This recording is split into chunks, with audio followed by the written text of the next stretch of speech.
అందరికీ నమస్తే. బాగున్నారు కదా? అందరూ బాగానే ఉంటారు. ఎందుకంటే పక్కోని జీవితంతో ఆడుకుంటున్న వాళ్ళు అందరూ మంచిగానే ఉంటారు. జాలిరి నవ్వుతే తప్పు, జాలిరి ఏడుస్తే తప్పు, జాలిరి ఒకరితో మాట్లాడితే తప్పు, జాలిరి కూసుంటే తప్పు, జాలిరి నిల్చుంటే తప్పు, జాలిరి నవ్వుతే ఓవర్ యాక్షన్. జాలిరి పద్ధతి ఉండదు, నేను నేర్చుకోవాలి.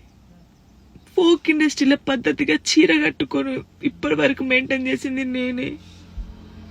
ఫస్ట్ నాకు ఆన్ కెమెరా ఆఫ్ కెమెరా ఒకలా ఉండదు.